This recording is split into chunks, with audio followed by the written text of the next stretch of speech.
Howdy y'all. Today we're going to be taking a look at another lens. This is something that I've owned for a few months already, but I only recently really got to test it out.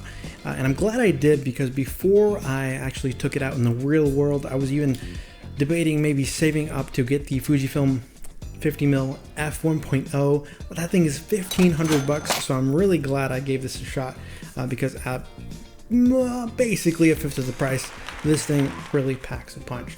So I had a small event with some family members and I got to test this out, and I was very happy with the results. Paired with my X-T4, autofocus was great. I felt like I could trust it like I do my first party lenses, like this trusty old 16-55 2.8. Really love this thing.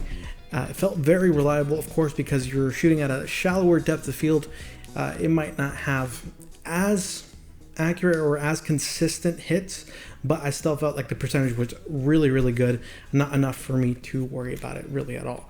So that's really good. The autofocus motors are also basically silent. I really can't hear them. Maybe if I put my ear up to it while I was using it, I would hear it, but other than that, I really didn't notice it whatsoever. Build quality is amazing. This thing feels like a tank.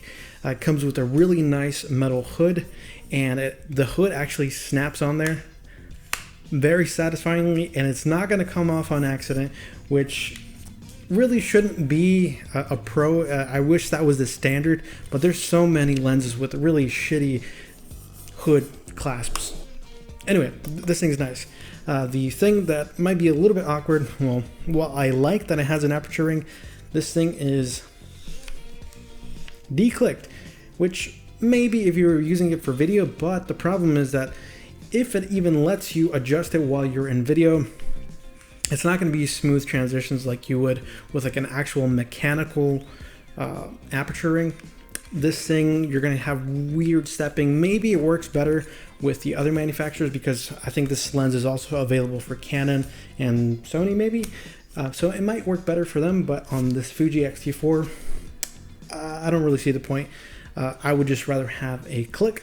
That way I couldn't risk, or that way I didn't have to risk the aperture ring moving a little bit while I was shooting.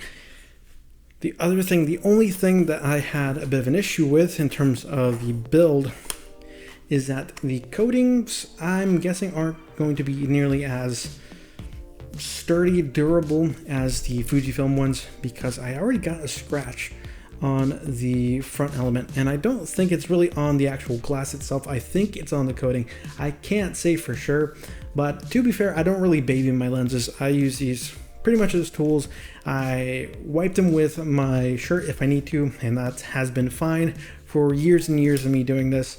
This is pretty much the first time I've seen an actual noticeable scratch. I mean, it's not gigantic.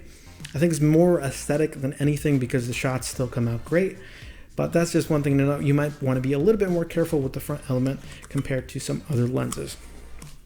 But now, I'm going to show you a few shots that I took from that event that I was talking about earlier. Some out of context ones, but I also set up a small portrait shoot inside because the weather has been pretty crappy outside as of recently. So hopefully you guys can see what I'm talking about.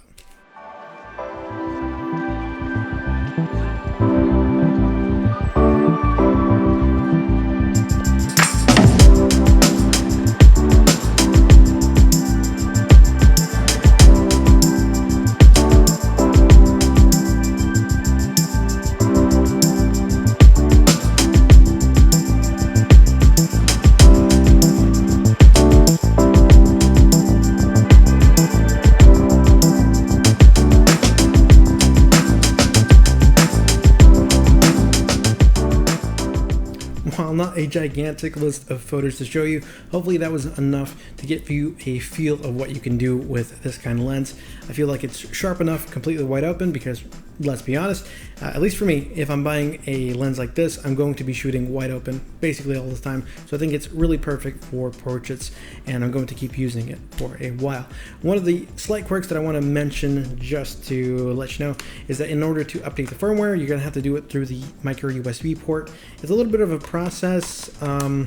not super intimidating. You just got to plug it in, drag a file into the drive. This will show up as a drive, and it will kind of reboot the drive or reboot the lens, and you'll be good to go. Slap it on, you'll be fine. So a little weird, but definitely works. Sorry, I didn't realize she got up here. But if you have any questions about this, about any of the cameras that I mentioned, feel free to leave a comment down below and I'll do what I can. If any of this was helpful, definitely subscribe to the channel, leave a like, and I'll continue doing content like this. Anyway, that's going to be it for me, guys. Y'all have a good day. See ya.